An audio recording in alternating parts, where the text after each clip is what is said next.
ఎలా అనిపించింది అన్న దేవర ట్రైలర్? నెక్స్ట్ లెవెల్ ఉంది. మన ఎన్టీఆర్ అన్న నట విశ్వరూపం అయితే చూసినాము.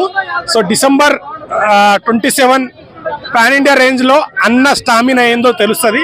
సో ఒక అల్లు అర్జున్ ఫ్యాన్ గా చెప్తున్నా, నాకైతే చాలా బాగా నచ్చింది. ఎందుకంటే డైరెక్టర్ గారు కూడా లాస్ట్ టైం ఫ్లాప్ తర్వాత ఎన్టీఆర్ అన్న కూడా ఒక కసితో తీస్తున్నారు. ఎన్టీఆర్ అన్న ఫ్యాన్స్ కి అయితే పూనకాలే. మనం కొట్టాలి, 1000 కోట్లు కాదు 2000 కోట్లు కొట్టినా మంచి. ఎందుకంటే మన తెలుగు సినిమా వైపే మొత్తం ఇండస్ట్రీ, అన్ని ఇండస్ట్రీలు చూస్తున్నాయి కాబట్టి ఇలా కొడితే ఇది పోటీ తచ్చి కానీ ఏదో ఆ హీరో కొట్టింది హీరో, ప్రతి హీరో కొట్టాలి. అందులో మన తెలుగు ఇండస్ట్రీ నెక్స్ట్ లెవెల్ వెళ్తుంది కాబట్టి ఎన్టీఆర్ అన్న ఆ సముద్రంలో ఫైట్స్ కానీ నెక్స్ట్ లెవెల్ ఉన్నాయి. సో ఎవరైనా చూడకపోతే చూడండి. అండ్ 27 నాడు కూడా థియేటర్కి వెళ్ళి రచ్చ రంబోలా చేయాల్సిందే. సో ఎక్కడ తగ్గేదేలే అన్నట్టయితే ఉంది ట్రైలరు. సో మన పాన్ ఇండియా రేంజ్ లో ఎన్టీఆర్ అన్న ఫ్యాన్స్ ఏందో ఈ సినిమా ద్వారా రుచి చూపిస్తారు అనుకోండి. నెక్స్ట్ లెవెల్ ఉన్నాయి. ఆయన కసి మీద తీస్తే ఒక కసితోని ఇద్దరు కసి, ఒక నట విశ్వరం చూపించే యాక్టరు ఒక కసి మీద ఉన్న డైరెక్టర్ తీస్తే అనేదే ఇది.